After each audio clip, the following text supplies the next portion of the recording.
Well, thank you all very much. It was such a moving experience for me watching this film again tonight. And the journey that we had with this film, the situation that continues to be on the border with refugees from countries. And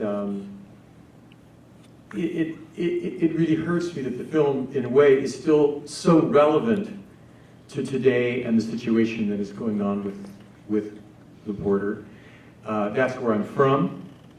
I was born and raised on the border. I've seen the situation since I was a young boy.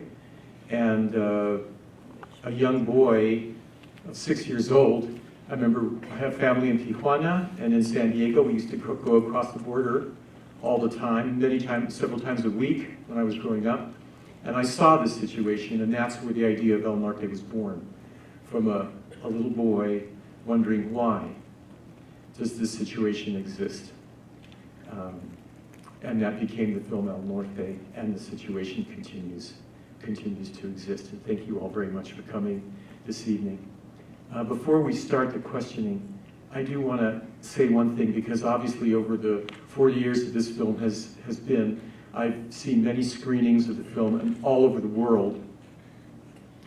And the audience reaction is always very wonderful to the film. And I really have to thank so many people for what they gave to make this film happen. But when I think about the amazing performance of Zaida Silva Gutierrez and David Villalpando in the two central roles,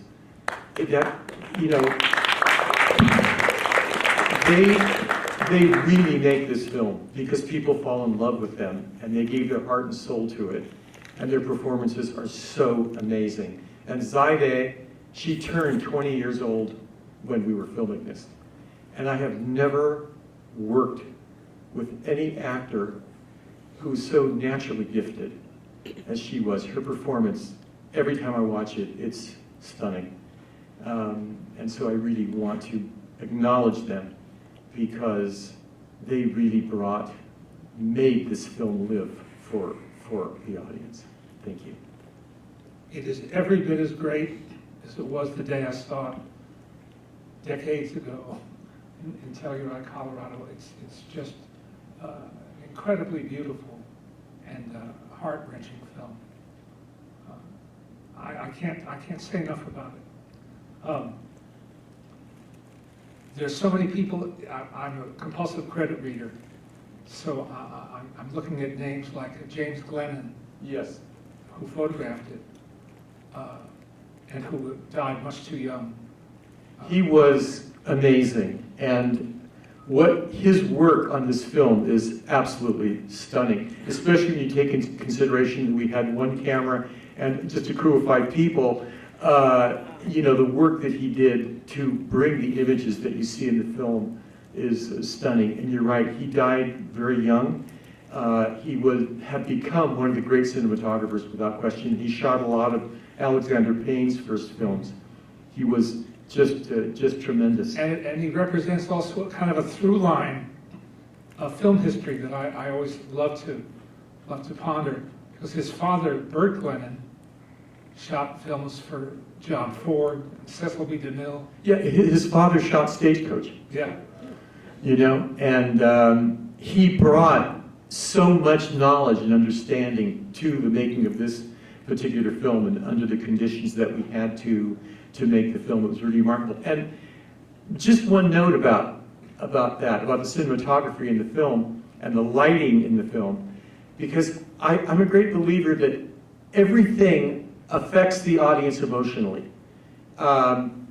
So you want the lighting itself to be part of the meaning of the film.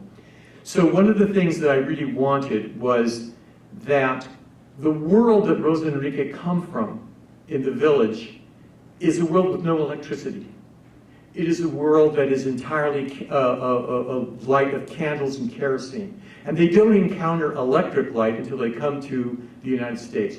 So I feel that all those light have a subconscious emotional effect on the audience.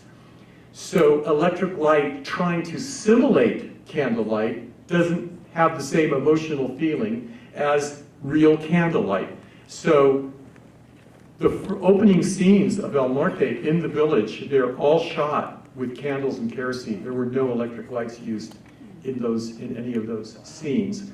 And that gives the first part of the film, I think, a real feeling, so that when they finally get to the north and you have this very harsh electric light, it affects you and it helps communicate the emotion. And Jim understood that, and he did an amazing job at realizing the lighting of the film to actually trace the journey of Rosa and Enrique culturally as they go from Guatemala to the United States.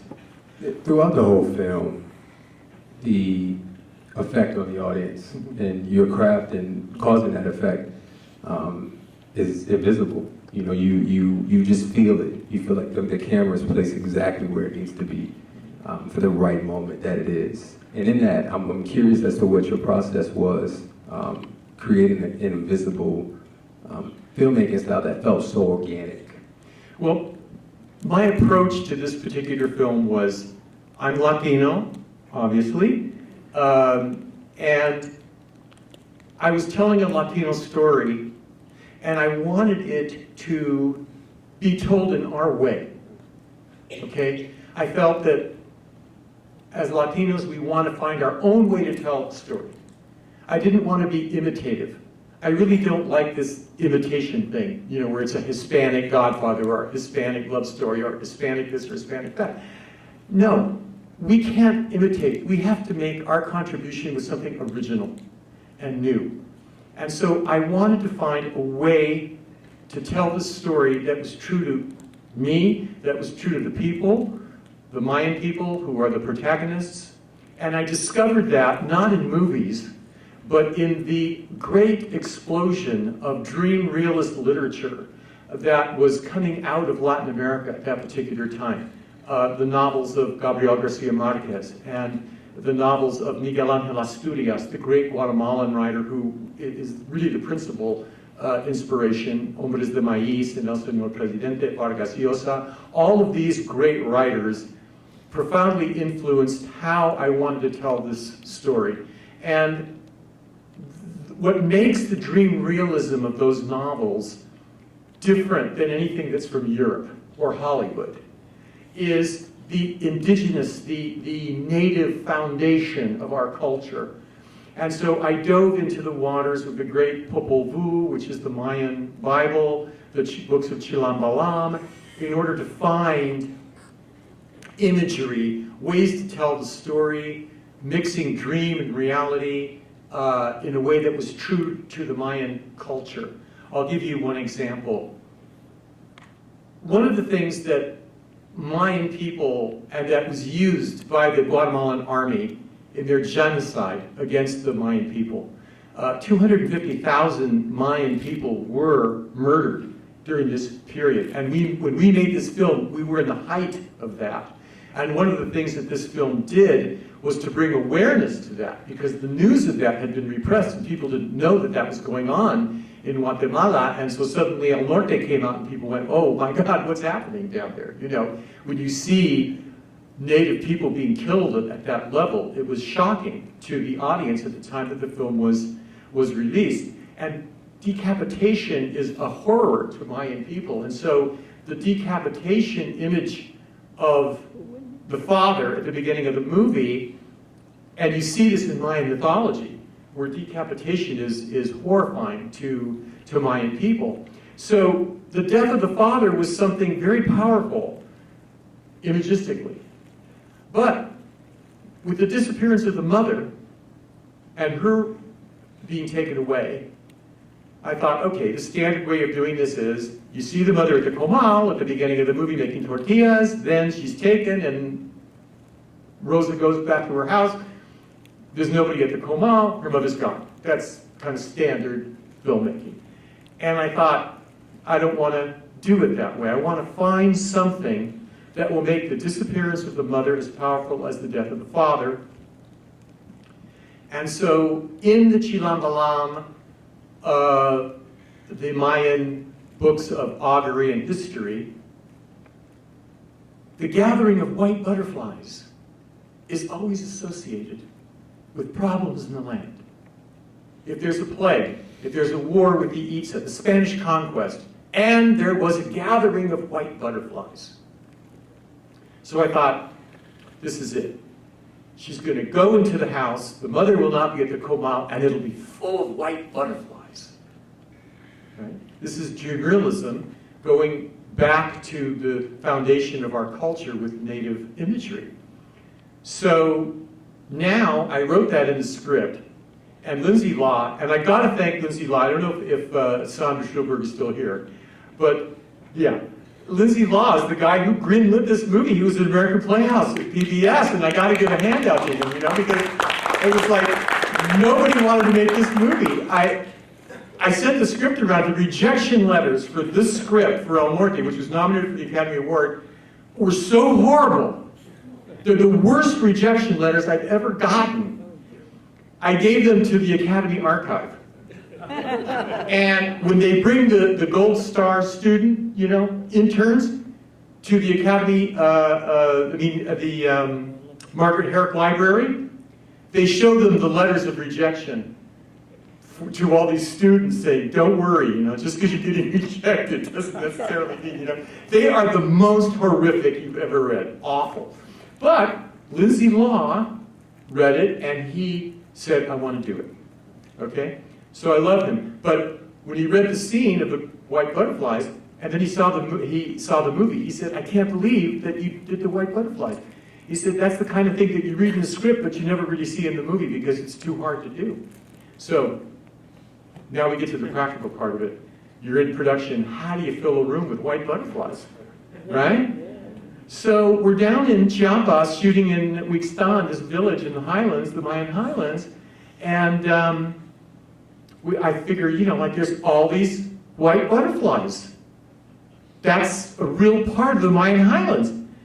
So the assistant director, Roberto Gerard, who was a Mexican assistant director, he gets all the little children of the village to go out and collect white butterflies and bring them to the set in boxes.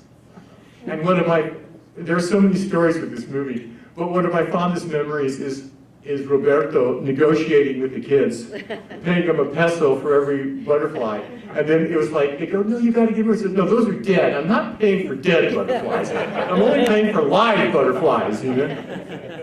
So we got the boxes full of butterflies, but then, you know, everything needs to be directed, including butterflies. So I'm going like, what are these butterflies going to do? So we let one go, and it flew to the light at the doorway and flew right at it.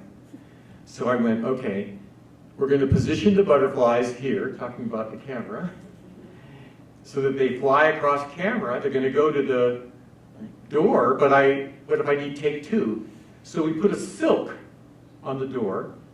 The butterflies flew across, and then for take two, you know, we had the grips and me and everybody picking white butterflies off the silk and putting them back in the box for take two.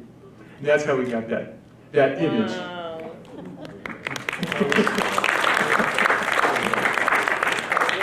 It was worth it. It was worth that effort.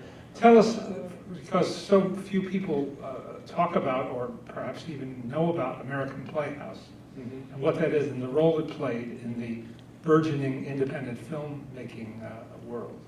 Yes, you know, I want to introduce Sandra Spielberg, who's here. Please stand up. Sandra Spielberg is the godmother of the independent film movement. You know, she was working for PBS, and then she realized that there are all these lone rangers in the country making movies, and she brought us all together in 1979 and started the Independent Feature Project. And her idea was that she didn't have financing, but she felt that if we all got together, that the energy of us all getting together, you know, John Sayles, and later Spike Lee, and all of these film, you know, Victor Nunez, and all of these filmmakers, that something would happen just by us getting together. And of course, that is exactly what happened. And one of the things was, it also corresponded with this program that PBS was putting on called American Playhouse, headed by Lindsay Law. And so suddenly here was a guy who was looking for interesting films, and he started funding, and he did Stand and Deliver as well as El Norte, and many of the early independent films were done for American Playhouse.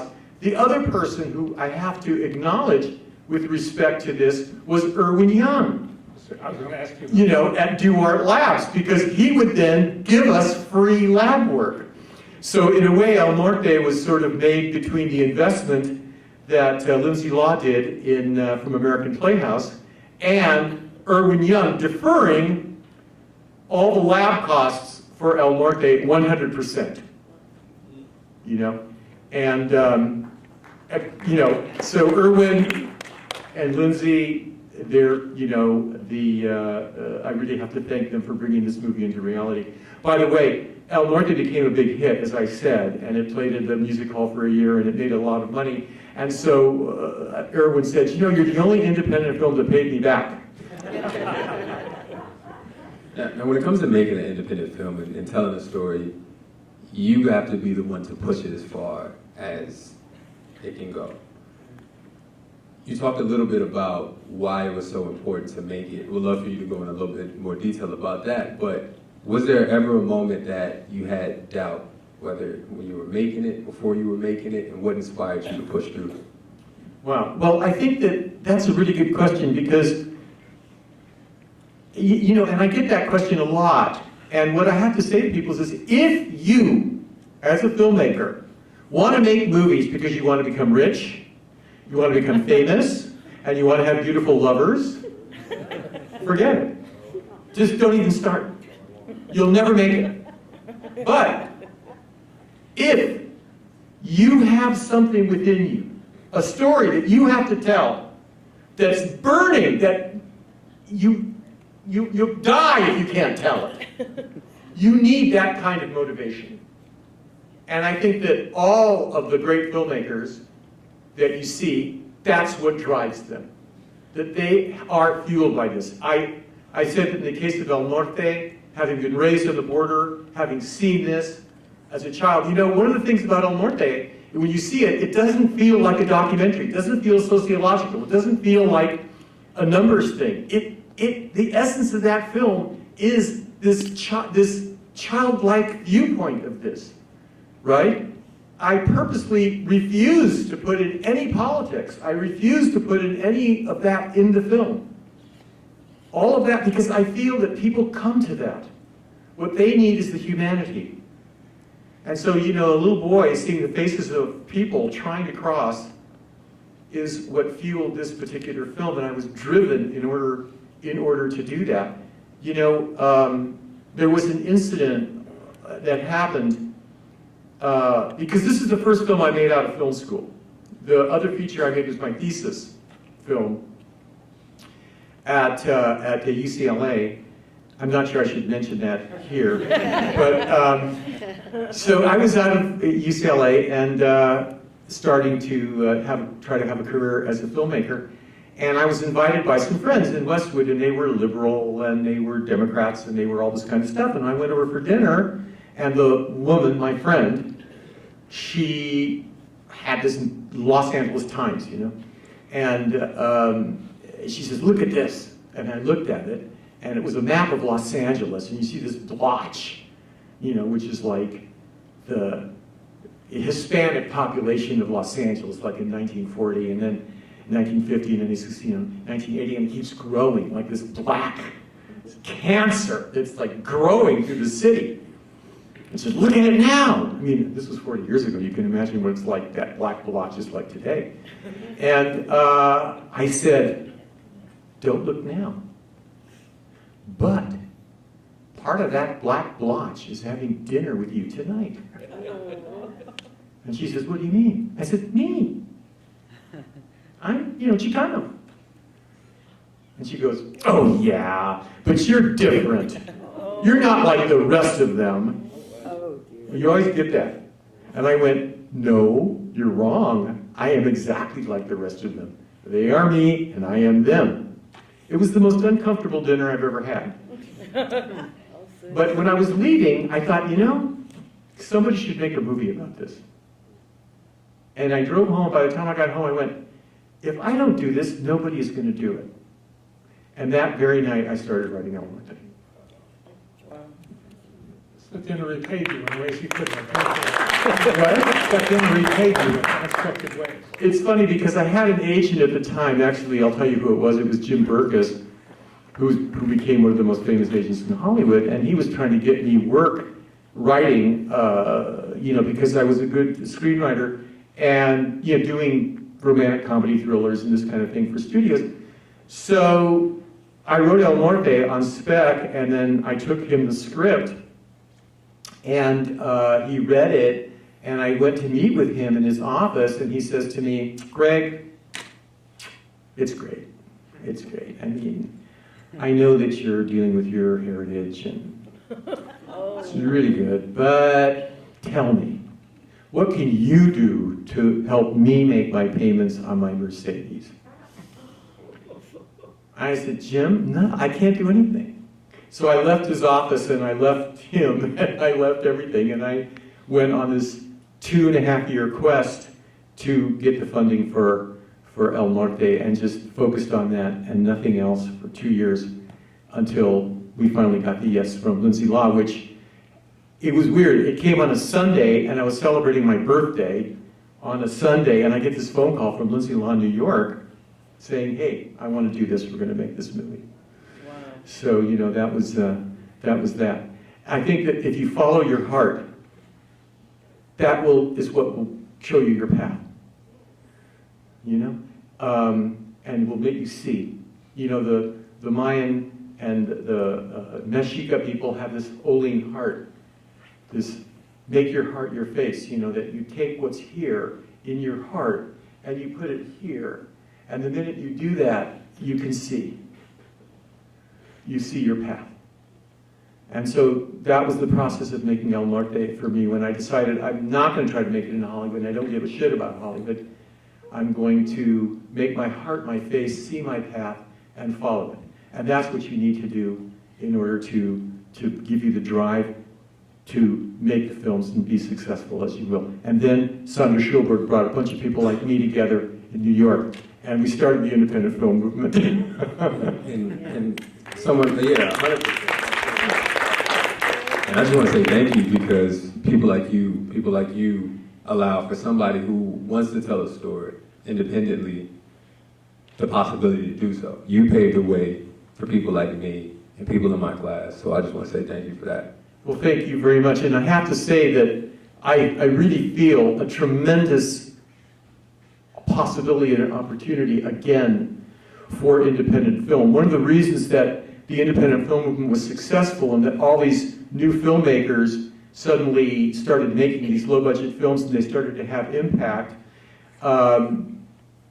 was because there was a vacuum at that time in the industry, that the studios had gotten very conservative, and so suddenly that opened the door for a vacuum to be filled. And that is happening again. The industry and all these streamers and everything, they've gotten really constipated and tight. And so suddenly I think that everybody says it's impossible to get anything made, they're not making anything, you can't do anything, they have all these, this new term that is a curse, algorithms. It doesn't fit our algorithm, So, but when that happens, suddenly there's an opening for independents to come in and fill that vacuum. And I feel it's happening again. So I think, and I hope, and I believe that if you have enough young filmmakers who have that drive and that passion, they'll fill that gap and we'll have a new blossoming of strong independent cinema. We pray. We hope and pray. You're absolutely right. Erwin Young's brother was part of the independent filmmaking movement too. Yes, he was. He was a very important part of the independent film movement, and I was a great fan of Bob, and I knew him very well. Yeah, he was great. I want to go back to something that you said earlier about the childlike perspective that you tried to hold when it came to not telling a political story. I feel like Roger Ebert said, "This is the most political film And it does it by not being political.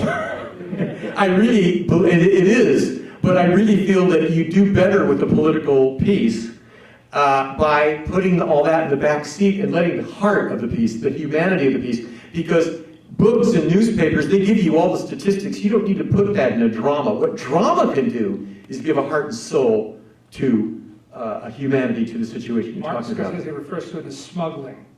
He says directors are smugglers. They smuggle things like a message into the fabric of the drama and hit you when you don't expect to get it. You know, Stanley Kubrick, I'll tell you, when this film was released, I got 2 phone calls from 2 great filmmakers, and it's interesting what they were interested in. It tells a lot about who they were. One was Steven Spielberg, and he called me up, and it's Steven Spielberg. He goes, it was the secretary. I have Mr. Spielberg on the line for you. I said, okay, wow, Steven Spielberg. He goes, I saw this movie, it was really great, it was so moving, I just thought it was terrific. Really fantastic. I said, thank you, Steven.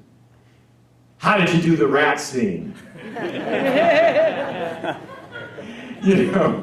Because that's a very difficult thing to do. Rats are really hard to work with, And he went that the scene was incredible. By the way, whenever I say this, people don't believe it, but it's true. The rat scene in El Norte only lasts a minute and a half. But it seems like it goes on forever, but it only is very short, actually. It's a real comment on cinema time as opposed to real time. How did you do the rat scene? So, I went over to his place and we talked about it and I explained to him what we did.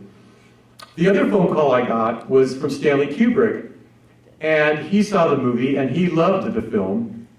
And his reaction was that he loved the way I did the lighting using all natural candlelight in the beginning of the movie. And what I learned from Stanley was that he didn't just do things in his films to make them for the film. He saw himself as opening the door to show people how to do stuff that they didn't know were possible. Obviously, the visual effects of 2001 are a perfect example of that. There'd never been visual effects like 2001 before. And he wanted to show what you could do with visual effects. And that started a visual effects revolution in filmmaking when people saw that. And then since then, everybody has been keying off of 2001, and in fact, the visual effects of 2001 still hold up if you see the film to this day, whereas stuff made before that doesn't. Another example is, of course, the use of the Steadicam in The Shining, which is all done on the Steadicam, and he wanted to show what the Steadicam could do to influence other filmmakers to use the Steadicam in this way. But he felt the same thing was true of Barry Lyndon. That doing the natural light, the candlelight, that this was the way to do that. But nobody picked up on that. Nobody did that. And he said, you did. You saw that by using candlelight, naturally, you could make an emotional effect, because Stanley felt that all the reaction to anybody's film is emotional. It's not intellectual. You never think about it. You only feel it. If it only appeals to the head, you don't get it. It doesn't register. It has to be emotional. And that the use of candlelight had an emotional effect. And he wanted to say, this is how this should be done. We shouldn't do candlelight scenes in the past with electric light anymore, only with real candlelight. But nobody did it. It was the one thing that he felt people didn't pick up on from his films, except when he saw El Norte, he went, here's a filmmaker who did that. And so he called me up, and actually we became friends, and I talked to him. We became friends for many years. But so there was, and same with Spielberg, he's a friend as well. So there's a reaction of 2 great filmmakers to this movie and what it was about this movie that got them to give me a phone call. You straddle the line of mysticism and reality very, very tightly.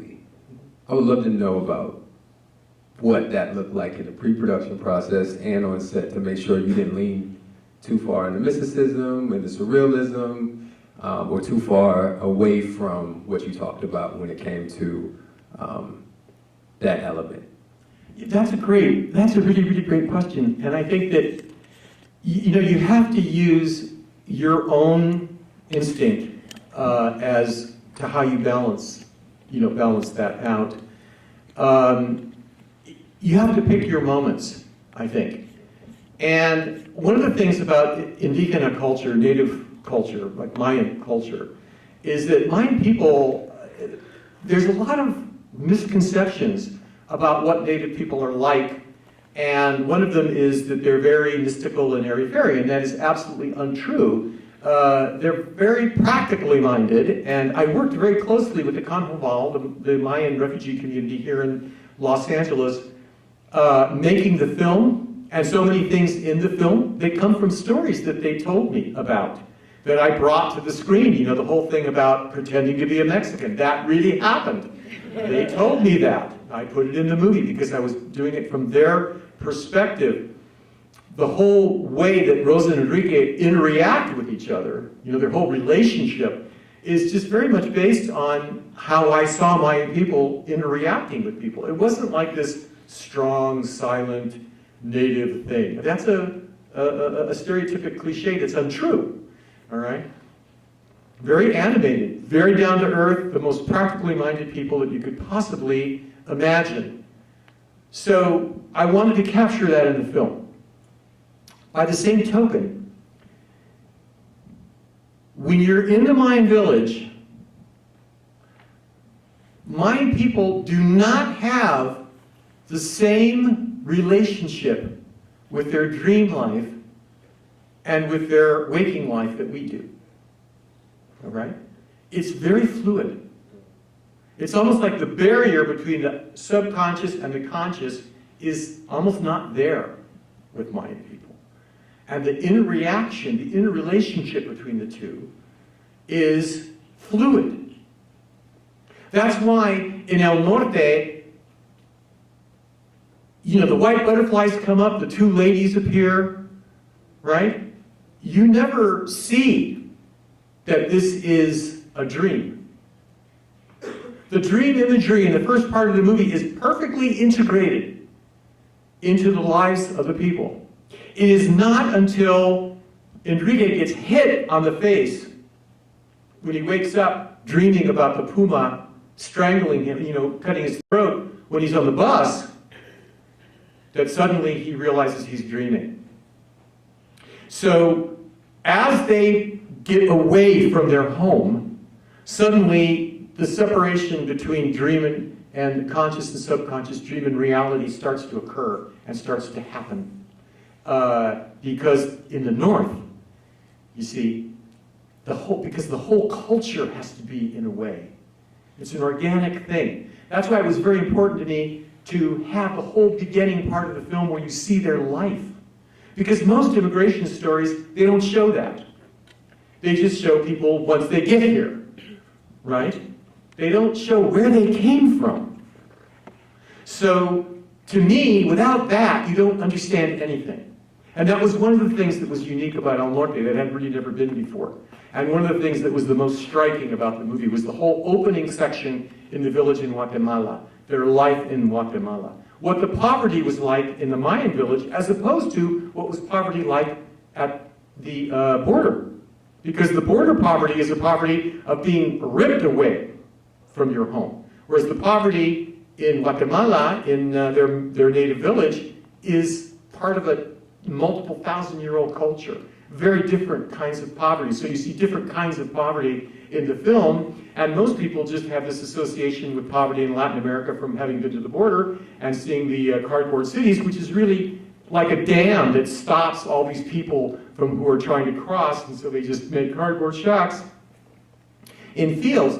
So I really wanted to see this entire process, in the film, not only physically, but also spiritually.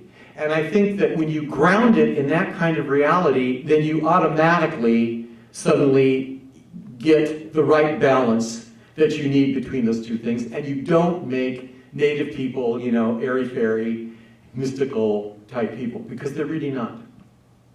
You're incredible. Greg, we're out of time, but it's been such a pleasure to not only revisit your film. How many people have never seen it before? Oh, quite a few. Well, congratulations, you've now seen a great American film. Thank you. And it's great that we can have such a reminder of a conversation of this film. At this time, it's important that people see this story, understand it, and internalize it so that they can be able to be allies in this fight that we need to fight for humanity, you know. Thank you very much. I want to thank Leonard, I want to thank Anthony, and I want to thank everybody who came to see the film. And I hope that the message of humanity of this film will help us to enlighten this country about what is going on today. I'd love for chain Donald Trump to a chair and have him watch it. I don't think that's ever going to happen, but it just breaks my heart when I hear the rhetoric that is going on in the country to this day. And I sincerely hope that we can shed some light into the heart and soul of the people that are coming here and who really need us to, as the Statue of Liberty said, you know, give me your tired, your poor, the wretched refuse, yearning to be free. This country has been created by the wretched refuse. All these great artists, scientists, teachers, when you look at their background, they all come from poor backgrounds. People in countries that didn't want them. Russia, Italy, Mexico, Guatemala, Africa. They've come here in poverty, but they have that great human spirit because talent and love and passion isn't just for the rich. That exists in everybody. And when you give people a chance to blossom, they create a country that is strong and powerful, as the United States has been, and that stays forever young. Youth is one of the things that makes our country great. And it is the immigrants that give our country that youth that we need to proceed forward. So I hope that we can start to see this, understand this, embrace this situation, and find a way to deal with it with humanity. Because without that, we're doomed. And I appreciate you all coming, and thank you very much.